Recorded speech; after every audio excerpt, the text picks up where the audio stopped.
ಓಂ ಶ್ರೀ ರಾಘವೇಂದ್ರಾಯ ನಮಃ. ನಿತ್ಯಭಕ್ತಿ ಕಾರ್ಯಕ್ರಮಕ್ಕೆ ಸುಸ್ವಾಗತವನ್ನು ಕೋರುತ್ತಾ, ಬಂಗಾರ ಅಂದರೆ ಯಾರಿಗೂ ಆಸೆ ಇಲ್ಲ ಹೇಳಿ. ಬಂಗಾರ ಅಂತ ಹೇಳಿದ್ರೆ ಬಂಗಾರವನ್ನು ಧರಿಸ್ಕೊಳ್ತಕ್ಕಂಥದ್ದು. ಬಂಗಾರ ಅನ್ನೋದು ಒಂದು ಅಸೆಟ್, ಆಸ್ತಿ ಇದ್ದಾಗೆ. ಅದೇ ಈ ಬಂಗಾರವನ್ನು, ಯಾಕೆಂದರೆ ನಾವು ಚಿನ್ನದ ಪ್ರಿಯರು ಅಂತ ನಾವು ಯಾರನ್ನು ಕರಿತೀವಿ, ಮಹಿಳೆಯರನ್ನು ಚಿನ್ನದ ಪ್ರಿಯರು ಅಂತ ಕೂಡ ಕರಿತೀವಿ.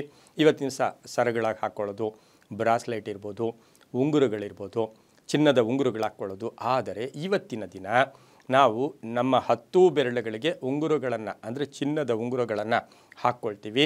ಆ ಚಿನ್ನದ ಉಂಗುರಗಳು ಯಾವ ಬೆರಳಿಗೆ ಯಾವ ಫಲವನ್ನು ಕೊಡುತ್ತೆ ಅಂತಕ್ಕಂಥದ್ದನ್ನು ಇವತ್ತಿನ ಸಹ ನಾವು ಅದನ್ನು ತಿಳ್ಕೊಬೇಕಾಗಿದೆ. ಯಾಕೆ ಅಂತ ಹೇಳಿದ್ರೆ, ಅನಾದಿ ಕಾಲದಿಂದಲೂ, ಪ್ರಾಚೀನ ಕಾಲದಿಂದಲೂ ಬಂಗಾರಕ್ಕೆ ನಾವು ಹೆಚ್ಚು ಪ್ರಾಶಸ್ತ್ಯ ಕೊಡ್ತೀವಿ. ಯಾಕೆಂದರೆ ಗುರುವಿನ ಧಾತು ಇದು. ನವಗ್ರಹಗಳಲ್ಲಿ ಗುರುಗ್ರಹನ ಪ್ರತಿನಿಸ್ತಕ್ಕಂಥದ್ದೇ ಬಂಗಾರ ಆಗಿರುತ್ತೆ. ಇದು ಹಾಕ್ಕೊಂಡಾಗ ಸಂಪತ್ತು ಇರ್ಬೋದು, ಅದೃಷ್ಟ ಇರ್ಬೋದು, ಮೈಂಡ್ ಆ್ಯಕ್ಟಿವೇಟ್ ಆಗ್ತಕ್ಕಂಥದ್ದು, ದುಷ್ಟಶಕ್ತಿಗಳು ದೂರ ಹೋಗ್ತಕ್ಕಂಥದ್ದು.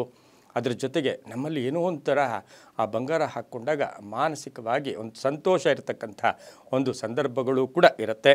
ಆಭರಣ ಅಥವಾ ಉಂಗುರ ಮಾಡಿಸ್ಕೊಳ್ಳೋದು ಸಾಕಷ್ಟು ನಾವು ಆಭರಣ ಹಾಕ್ಕೊಳ್ತೀವಿ. ಅದರಲ್ಲಿ ಇವತ್ತಿನ ದಿವಸ ಬಂಗಾರವನ್ನು ಉಂಗುರ ಮಾಡಿಸ್ಕೊಂಡು ಬೆರಳುಗಳಿಗೆ, ಅದರಲ್ಲಿ ನಾವು ನವಗ್ರಹಗಳಿಗೆ ಸಂಬಂಧಿಸಿರೋದಿರ್ಬೋದು, ಸೂರ್ಯ, ಚಂದ್ರ, ಮಂಗಳ, ಬುಧ, ಶುಕ್ರ, ಶನಿ, ಅದರದ್ದೇ ಆದ ಒಂದು ಧಾತುಗಳಿರುತ್ತೆ. ಆದರೆ ಈ ಬಂಗಾರಕ್ಕೆ ಗುರು ಪ್ರತಿನಿಸ್ತಕ್ಕಂಥದ್ದು.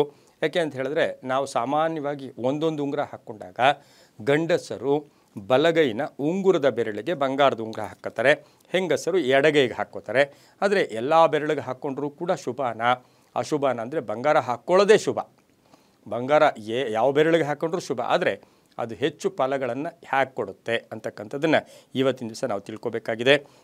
ನಾವು ಈ ಬಂಗಾರವನ್ನು ಉಂಗುರದ ಬೆರಳಿಗೆ ಹಾಕ್ಕೊಂಡಾಗ ಅದು ರವಿಯ ಅನುಗ್ರಹ. ಈ ಬೆರಳಿಗೆ ಹಾಕ್ಕೊಂಡಾಗ ನಮಗೆ ಸೂರ್ಯನ ಅನುಗ್ರಹ ಇರುತ್ತೆ, ಆ್ಯಕ್ಟಿವ್ ಇರ್ತೀವಿ, ಹೆಚ್ಚಿಗೆ ಆರೋಗ್ಯದ ಒಂದು ಪ್ರಾಬ್ಲಮ್ಸ್ ನಮಗೆ ಬರೋದಿಲ್ಲ. ಇದು ಉಂಗುರದ ಬೆರಳು, ಇದನ್ನು ನಾವು ರವಿ ಬೆರಳು ಅಂತೀವಿ.